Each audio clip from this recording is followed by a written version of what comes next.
Jadi sebenarnya saya adalah seorang pengajar untuk mata kuliah ekonomi politik karena saya lulusan politik dari Universitas Indonesia, kemudian ngajar dan kemudian saya dapat beasiswa ke Jepang. Ya, kebetulan saya melihat seperti ya apa yang Muhammad Abduh itu bilang bahwa saya menemukan orang-orang Muslim di Barat, tapi saya tidak menemukan, tapi mereka bukan Islam. Dan saya menemukan orang-orang Islam Muslim di Timur, tapi mereka tidak Islami, begitu ya. Jadi saya dengan kalimat ini saya sangat tertarik untuk mendiam, untuk bermukim lebih lama di Jepang dan mudah-mudahan bisa bermanfaat untuk kemajuan bangsa Indonesia, terutama mayoritas di masyarakat kita adalah Muslim di Indonesia. Karena seperti yang kita ketahui bahwa etos wirausaha Muslim itu sangat kurang sekali. Jadi saya ingin berpartisipasi dalam masalah itu. Dan alhamdulillah saya mendengarkan tentang kajian Yai Imad mengenai nasab habaib. Saya kira Yai Imad itu adalah salah satu jawaban bahwa selama ini NU itu selalu mengagung-agungkan adalah fikih peradaban. Dan saya kira apa yang dikaji oleh Yai Imad sekarang ini sangat selaras dengan fikih peradaban. Ingat, karena saya tinggal di Jepang, adalah negara yang konon katanya tidak beragama atau ateis, tapi itu sebenarnya tidak benar juga. Karena orang Jepang tetap percaya Tuhan, tetapi mereka juga sangat strict pada fikih peradaban. Mereka lebih mementingkan rasionalitas daripada, artinya gini, ada keseimbangan antara rasionalitas dengan keimanan. Kalau di kita itu belief. Orang Jepang dulu juga dikit-dikit masalah akidah, dikit-dikit masalah keimanan. Akhirnya terjadi peperangan besar di Jepang. Bahkan yang terakhir, penyebab Perang Dunia Kedua itu disinyalir itu adalah karena adanya radikalisasi di Jepang. Jadi sekarang orang Jepang tidak mau lagi perang-perang begitu. Mereka lebih ke menjalankan fungsinya sebagai rahmatan lil alamin. Jadi agama, apakah Islam, Kristen, segala macam bebas di Jepang. Saya kira demikian. Karena itulah saya kemudian diminta oleh Nahdliyin di Jepang sebagai wakil ketua PCI NU Jepang atau perwakilan cabang istimewa NU di Jepang. Demikian. Oke. Ya. Sekilas tentang profil Mas Lutfi Bahtiar, aktivis NU Jepang. Ternyata beliau masih aktif di kepengurusan struktur NU. Ini ada dari ini nih, pengurus PWI LS atau Pergerakan Perjuangan Wali Songo Indonesia, Laskar Sabilillah. Ini dari Mas Rinaldi titip bertanya nih. Ini kenapa ini mendirikan PWLS di Jepang ini tahun 2025? Ini apa nggak bahaya ini, Mas Lutfi Bahtiar? Ya tidak, karena begini, gini. Ini khas Indonesia ya. Kenapa tidak bahaya? Loh, sekarang kan masalah habaib, masalah nasab itu adalah masalah rasionalitas. Bagaimana kita menguji validitas sebuah teori itu sama aja dalam dunia akademis, itu sama aja. Asal jadi kita mempercayai agama, kita menganut agama bukan hanya take of granted gitu, percaya begitu saja, kemudian diambil sebagai bagian dari akidah.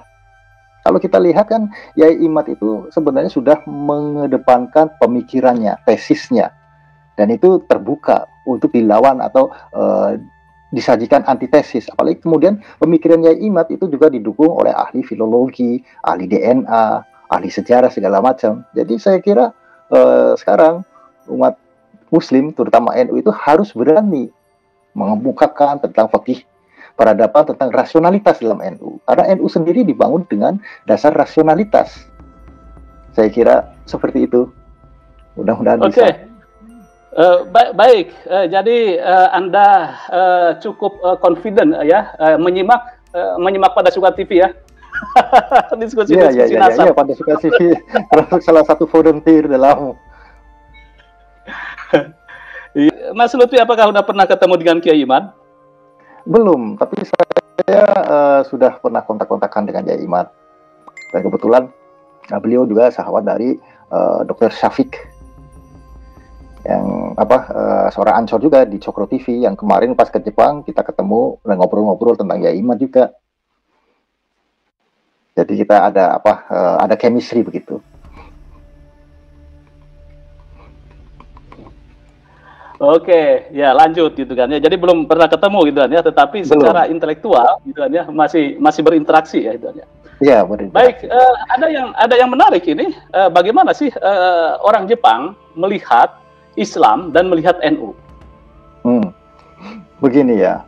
Jadi kalau misalnya kita ke Jepang terus ditanya agamanya apa, itu jangan bilang agamanya itu Islam. Wow, kenapa ini?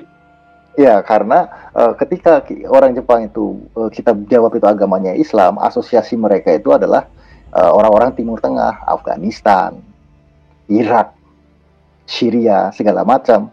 Sementara Islam di Indonesia kan berbeda.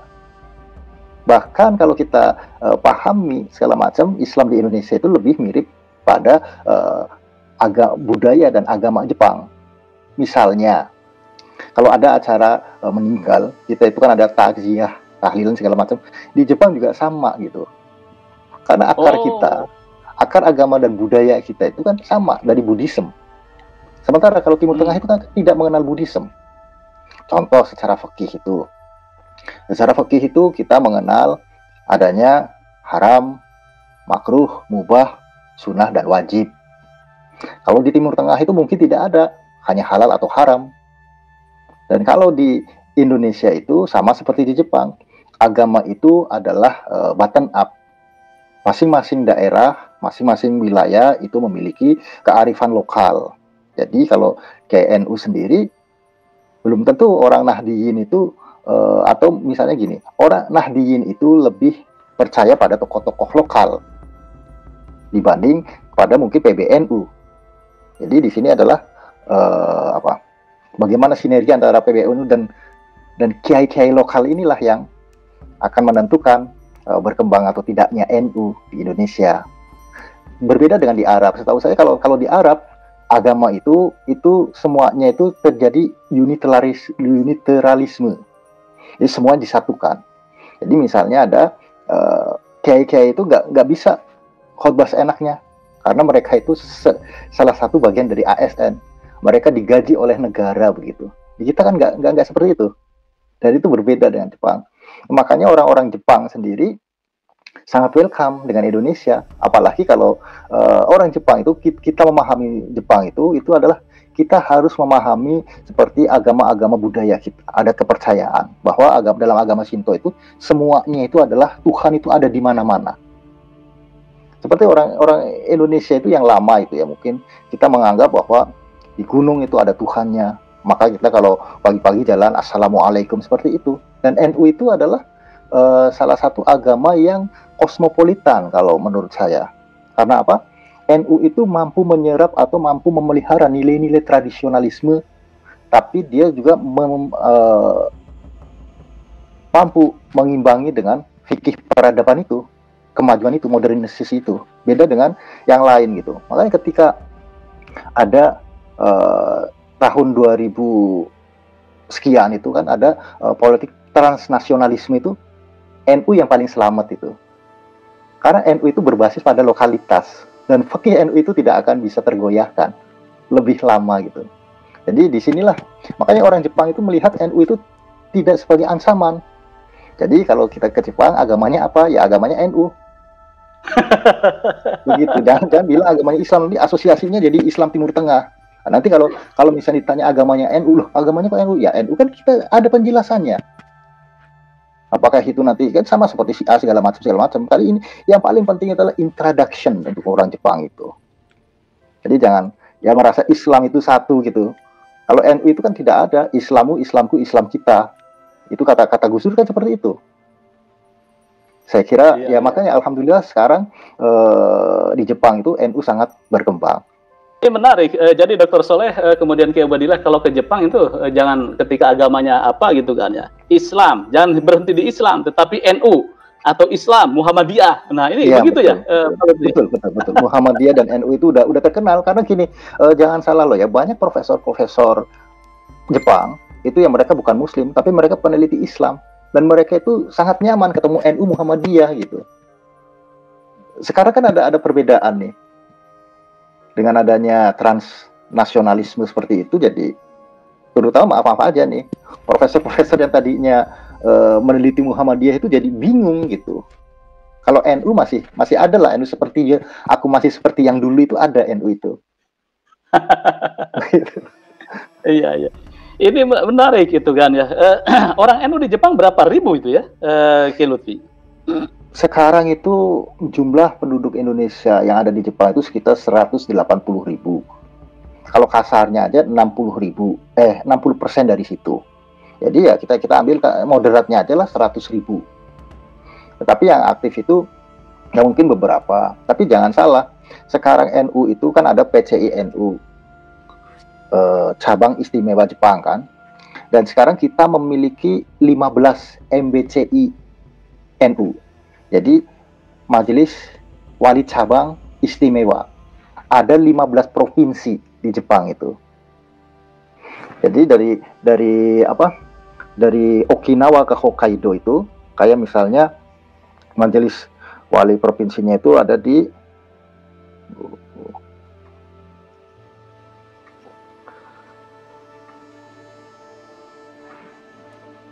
misalnya ada di Aichi, Fukuoka, Gifu, Hiroshima, Ibaraki, Ishikawa, Kyoto, Miyagi, Niigata, Osaka, Shizuoka, Tokyo, dan Toyama.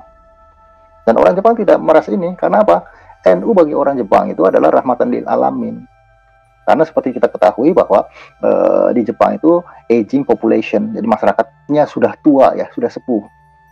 Di desa-desa itu sepi, penduduknya itu jarang. Jadi dengan penduduknya jarang itu harga-harga tanah jadi murah. Dan para Nahdiyin itu membeli tanah-tanah itu untuk dijadikan masjid. Yang terakhir, Nahdiyin itu membeli masjid di Hokkaido, namanya Masjid Nusantara. Jadi orang-orang Jepang juga merasa nyaman karena kota yang tadinya sepi itu menjadi rame gitu. Dan NU memang tidak berkonfrontasi dengan masyarakat lokal. NU itu selalu menyesuaikan dengan masyarakat lokal. Jadi jangan salah kalau misalnya kita main ke masjid NU terus ada emak-emak nggak jilbaban ngerokok, ngobrol, atau misalnya saling berbagi rokok dengan ustadz, itu sudah biasa gitu.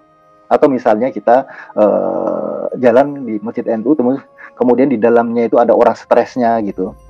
Karena ya itu sudah biasa, karena di NU itu masjid itu memiliki fungsi yang macam-macam, tempat healing orang-orang stres juga. Jadi ya rahmatan lil alamin, benar-benar NU itu rahmatan lil alamin, karena NU itu kalau kita selesai sholat Jumatan di masjid NU itu pasti makan, dan habis makan itu ngobrol, habis ngobrol itu rokokan gitu. Ya itu orang-orang NU itu begitulah. Di Jepang juga begitu gitu ya. Di Jepang juga begitu. Di Jepang juga begitu. Iya, saya dengar bahwa warga NU itu penentu kemenangan pemilu juga, pilpres gitu ya, terutama. Benar. Atau pilkada atau pileg, begitu tuh. Saking banyaknya orang NU di sana. Betul. NU itu istilahnya gini, NU itu ada perwujudan dari nasionalis religius. Orang NU itu sudah pasti nasionalis, dan orang NU itu sudah pasti religius. Di Jepang kelompok inilah yang paling besar dan paling mayoritas, walaupun kalau dari kepartean itu nomor satu itu PKS misalnya ya, tetapi ini juga ada sebabnya, karena di mana-mana kan ada PDIP, ada menyebar semana, tapi ya kelompok nasionalis religius itu selalu menang nomor satu dalam pemilihan presiden segala macam. Jadi ya orang NU di Jepang itu, enaknya orang NU di Jepang itu kita itu saling bantu-membantu dan rukun. Jadi ya orang NU itu selalu ini, mereka itu pintar-pintar ya. Mas Lutfi, ini orang Jepang asli itu ya. Apakah ada yang menjadi pengurus NU di sana?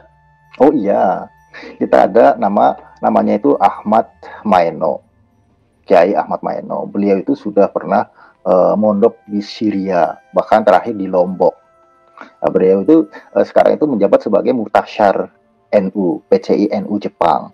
Kadang beliau itu juga suka ada kajian-kajian untuk istilahnya untuk orang asing ya, non Indonesia yang biasanya setiap bulan itu ngumpul. Jadi isinya itu orang-orang yang non-Muslim, Jepang asli, yang ya ada yang Muslim juga begitu. Jadi di situ pun beliau itu mengatakan bahwa kalau misalnya nih, terutama orang-orang Jepang yang mu'alaf itu bertemu dengan orang Islam, kemudian yang pemikirannya itu radikal seperti itu, ya sebaiknya lari. Karena orang-orang radikalisme itu di debat juga percuma. Jadi sebaiknya lari aja gitu. Dari Jepang ya. Okay. Ya di Jepang dan sekarang itu banyak sekali orang-orang jangan salah. Sekarang banyak sekali orang Jepang itu yang memperoleh ketenangan itu dengan Islam yang rahmatan lil alamin itu. Kalau di Islam itu kan ada kebersamaan, keikhlasan gitu. Ketika kita ke masjid, kita makan gratis, kita bisa santai seperti di keluarga gitu kan. Istilahnya kita dimanusiakan gitu. Kalau di Jepang sendiri kan sibuk, semuanya harus bayar, semuanya harus ini. Dan ingat, kalau orang Indonesia itu kan orangnya baik kan. Jadi istilahnya orang Indonesia itu orang yang paling familiar. Istilahnya ada apa istilahnya sopan santunnya terhadap yang tua, terhadap iya macam-macam. Jadi pandangan orang Jepang itu melihat orang Indonesia itu orangnya baik, suka senyum begitu. Jadi nothing tulus gitu loh. Makanya ini luar biasa sekali ini perkembangan orang Indonesia di Jepang. Dulu sebelum corona itu jumlah orang Indonesia di Jepang itu cuma 60.000 orang. Sekarang itu sudah 180.000. Wow, nah, ini kan luar biasa sekali. Iya. Dr. Soleh tertarik untuk pindah ke Jepang? Ya, satu lagi pertanyaan saya itu, ada rencana memanggil Kiai Imad atau mengundang Kiai Imad untuk pengajian karena Anda di situ kan termasuk yang juga memahami dan juga mengapresiasi kajian Nasab Kiai Imad tentang Islam yang rasional. Ya, saya pastinya sangat berharap di Jepang itu akan mengundang Yai Imad juga atau Romo Kiai Gus Abbas, karena kan kalau misalnya Romo Kiai Akil Sirat itu kan sudah sering bolak-balik ke Jepang. Jadi seperti Yai Imad itu sebenarnya sangat dibutuhkan untuk mengisi kajian-kajian ilmiah di Jepang. Jadi supaya Islam itu gini loh. Kan saya kan sering ditanya juga sama orang Jepang, misalnya kita cerita tentang Nabi Muhammad itu kan. Orang Jepang itu jawabannya begini. Apakah yakin Nabi Muhammad itu orang baik? Mana buktinya? Kan seperti itu. Kalau dengan ya gitu, orang Jepang itu nggak bisa, mereka itu disuruh pokoknya iman begitu. Ini masalah akidah itu nggak bisa. Gitu. Jadi dengan adanya kajian Yai Imad, maka orang-orang Jepang sendiri akan menyadarkan bahwa dalam Islam di Indonesia sendiri pun ada quality controlnya gitu. Yaitu makna Islam rahmatan lil alamin itu sebenarnya juga rahmat untuk local wisdom juga. Jadi rahmat untuk diskursus kosmologis, rahmat untuk kemanusiaan, rahmat untuk keadilan, dan rahmat untuk kesetaraan. Itu makna Islam rahmatan lil alamin. Jadi Islam rahmatan lil alamin itu harus dimaknai bahwa Islam itu betul-betul harus kembali kepada kawasan studi keislaman, yaitu kawasan kosmologis, kembali pada kawasan kosmologis, sehingga keislaman itu jangan mencerabut kealaman dan hal-hal yang menjadi relasi suci ke kosmologis, termasuk dengan Allah, dengan antar manusia, antar makhluk-makhluk Allah, semuanya punya hak. Makanya sebagai simpulan pendek, kita itu punya ajaran, nggak pernah mengatakan bahwa bumi itu objek, matahari itu objek, pohon itu objek, gunung itu objek. Semuanya adalah subjek. Karena sama-sama sebagai makhluk Allah yang sama-sama saling memberikan kontribusi, take and give. Kita mengambil oksigen, pohon juga mengambil dari tanggung jawab kita melestarikan lingkungan. Dan itu sangat dijaga di Jepang, juga sangat kita jaga sebenarnya. Cuman perspektifnya jadi berubah ketika harus berhadapan dengan orang-orang yang belajar Islam tapi tercerabut dari akar kosmologi. Saya ingin mengucapkan rasa hormat kepada Dr. Soleh, juga kepada Mas Lutfi Bahtiar Dalam kesempatan ini tentu saya ingin mengucapkan selamat. Memang kian hari tesis Kiai Imad makin meroket saja, bertambah tahun justru bertambah memiliki daya syahwat yang luar biasa. Kemarin 2 bulan yang lalu, kemarin juga sudah saya publish itu, sudah disidangkan tesis dengan nilai cum laude yang membahas tesis Kiai Imad, dan itu diuji oleh para dewan pakar yang luar biasa. Jadi merupakan prestasi kebenaran yang sedang mencari jalannya sendiri, sehingga bisa masuk ke lorong-lorong antropologis dan lorong-lorong sosiologis, bahkan bisa sampai menembus Jepang sekarang ini luar biasa ini. Dan mungkin ini berita yang hangat untuk para muhibin dan habaib juga tentang Kiai Imad sampai ke Jepang ini. Ya, mengagetkan kita semuanya, sekaligus membahagiakan. Oke, dalam perbincangan tema ini saya ingin membahas dari 3 sisi, yaitu dari sisi perspektif kosmologis masyarakat Jepang dengan perspektif kosmologis masyarakat Nusantara, Indonesia. Yang kedua, saya akan membahas mengapa NU baik di Indonesia maupun di Jepang, menurut saya, meskipun nanti prakteknya berbeda. Kalau di Jepang itu kan NU-nya tadi sudah disinggung, cenderung lebih rasionalis. Kalau di Indonesia NU-nya itu awal-awalnya memang rasionalis, sama-sama berbasis kosmologis yang sangat kuat. Tetapi kalau di Indonesia ini, kalau saya boleh kritik, ada nuansa-nuansa FPI-nya sekarang ini di NU ini.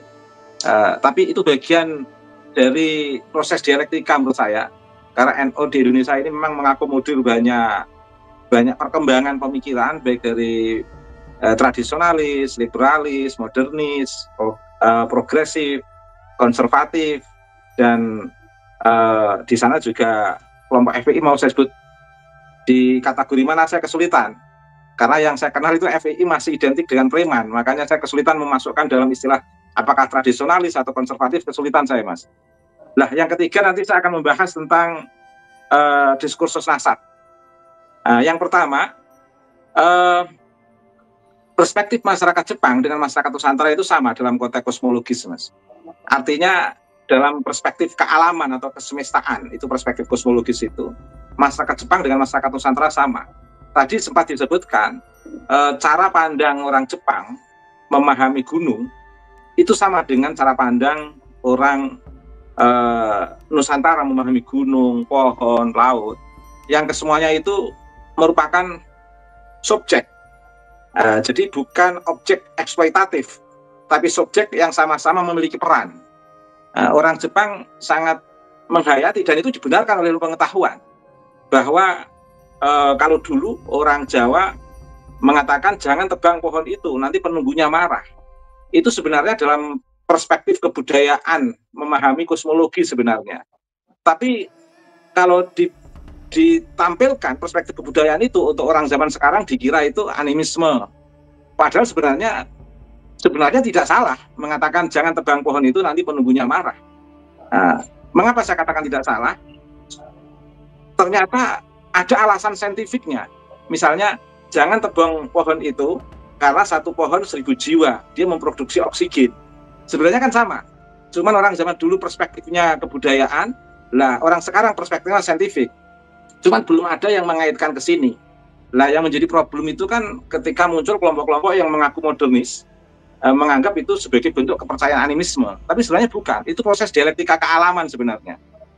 Sehingga biasa orang Jepang berdialog dengan unsur-unsur kealaman kayak berdialog antar teman, seperti orang Nusantara sebenarnya. Berbicara dengan keris, misalnya. Saya sebelum datang di Mas Yusuf itu pincang saya, kaki saya, Mas Lutfi. Betul-betul pincang saya, gak bisa jalan. Beberapa bulan yang lalu, begitu saya nyampe rumah Mas Yusuf, diajak ke belakang, ditunjukkan keris dengan berbagai nama dan keunikan masing-masing.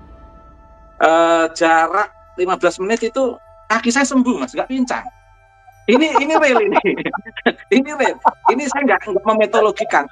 Menurut saya ini bagian daripada proses dialektis. Mungkin karena semangat saya ada chemistry secara kealaman yang di sana ada nuansa spirit yang bisa kita dialektikakan, dan itu terasa. Ini bukan jalur ba'alwi yang halu-halu, bukan. Ini real saya rasakan. Ini kan bagian daripada proses dialektika kealaman menurut saya, termasuk merendam kaki di air, kemudian muncul air itu warna yang itu kan sebenarnya proses dialektika kealaman antara unsur kealaman kita dengan unsur kealaman. Sebenarnya pil, kita menelan pil itu sebenarnya kan proses dialektika kealaman. Ada unsur kealaman yang simetris dengan kita, sehingga ketika misalnya saya sedang masuk angin, kemudian saya minum jahe, kemudian berkeringat dan sembuh, itu kan sebenarnya proses dialektika kealaman. Sebenarnya empiris itu. Jadi orang Jepang itu seperti orang Nusantara. Cuman orang Indonesia itu merasakan betul proses dialektika itu. Seperti orang Jepang, seperti orang Nusantara dalam memahami kuburan, itu kan sebenarnya dialektika kealaman, bukan dalam bentuk kemusyrikan sebenarnya. Nah, cuman orang memahami seolah-olah orang kalau di kuburan itu kayak menyembah kuburan, sebenarnya tidak. Saya berkali-kali ke kuburan itu ada proses dialektika yang luar biasa dalam sistem kosmologi. Artinya apa? Manusia itu kan sebagai mikrokosmos atau jagat cilik, alam itu sebagai makrokosmos atau jagat gede. Nah, manusia itu memiliki jaringan relasi suci antara Allah sebagai Al-Khaliq dan dia sebagai manusia, makhluk, dan juga makhluk-makhluk yang lain. Ini kan sangat simetris. Makanya Imam Ghazali sendiri di rumah itu kalau bisa itu ada pepohonan. Upayakan pagi hari ini yang kita lakukan, nyiram bunga atau jalan-jalan di sebuah taman atau yang penuh rindang pohon, itu ternyata ada suasana yang luar biasa, suasana dialektika kealaman yang sangat menyegarkan, baik perspektif fisik kita maupun perspektif psikologis kita. Nah, itu sebenarnya kan dialektika kealaman atau dialektika kosmologis yang orang seolah-olah itu dituduh sebagai bentuk animisme. Sebenarnya animisme yang dibayangkan oleh orang-orang tertentu itu sebenarnya terlalu destruktif. Nah, proses dialektika kosmologi orang Jepang dengan orang Indonesia itu sebenarnya tidak dalam konteks pengertian animisme yang destruktif sebenarnya. Lah, makanya orang Jepang itu sangat cocok dengan orang Nusantara. Lah, pertanyaannya sekarang, mengapa harus NU? Karena NU itu kan punya ajaran yang menarik. Mengapa? NU itu paling fasih menghayati hadis Nabi yang berbunyi innama bu'itsu liutammima makarimal akhlak. Sesungguhnya aku diutus hanyalah untuk menyempurnakan akhlak. Di situ ada tag liutammima, untuk menyempurnakan. Artinya menyempurnakan itu apa? Nabi sebenarnya secara filosofis, antropologis itu memberikan pembelajaran kepada umat yang luar biasa bahwa di setiap kawasan itu ada keutamaan-keutamaan yang disebut local wisdom, kearifan lokal. Lah, keutamaan-keutamaan itu jangan dihapus kayak model Wahabi. Karena kalau itu dihapus sama halnya merusak namanya. Nah, makanya tugas orang Islam untuk menyempurnakan. Jangan menghapus kearifan lokal, tapi lakukan secara dialektis dengan kearifan lokal. Kalau ada yang kurang, sempurnakan. Kalau ada kelebihan, gunakan. Nah, itu filosofi makna liutamima. Tapi ini sebenarnya sangat menarik. Makanya orang-orang NU itu perspektifnya perspektif menyempurnakan kearifan lokal. Liutamima itu sebenarnya menyempurnakan, bukan mengganti. Makanya perguruan tinggi Wahabi di Jepang itu nggak bisa berkembang. Karena apa? Ideologi dikembangkan melalui proses otoritas. Itu nggak akan berkembang. Berbeda ketika ideologi Ahlussunnah wal Jamaah Nahdlatul Ulama katakan itu. Mengapa berkembang di Jepang? Karena ideologi ditanam melalui proses kebudayaan. Sehingga menarik. Proses kebudayaannya pun proses kebudayaan yang memang sangat dialektis secara kosmologis dalam suasana kawasan dimanapun itu. Jadi kata liutamima itu sebenarnya untuk menyempurnakan, bukan untuk menghapus kebudayaan.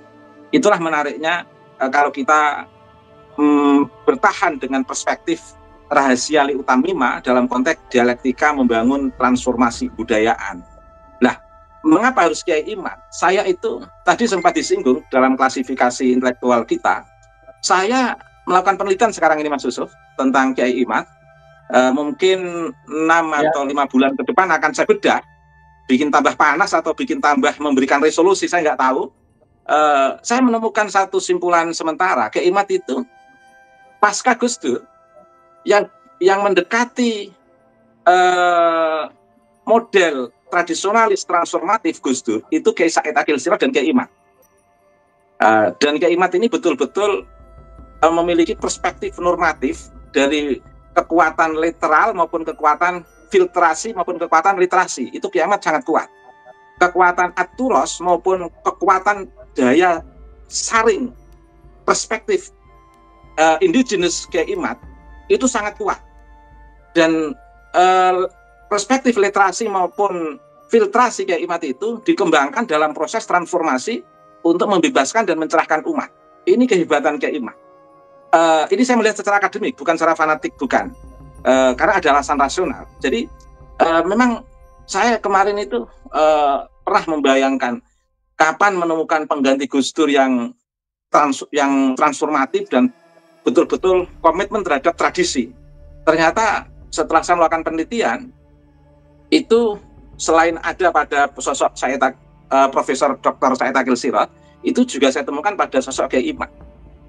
Makanya tidak salah ketika masyarakat Jepang dengan fenomena diskursus asap itu yang dilirik Kiai Imad, bukan dalam tanda kutip justru mereka yang keluar masuk secara struktural, katakan begitu. Mungkin Mas Soleh dan Mas Susu bisa memahami dan Mas Lutfi bisa memahami maksud saya, biar sedikit lembut Mas Soleh maksud saya. Iya, jadi jangan terlalu vulgar lah, jangan terlalu vulgar itu kalau podcast.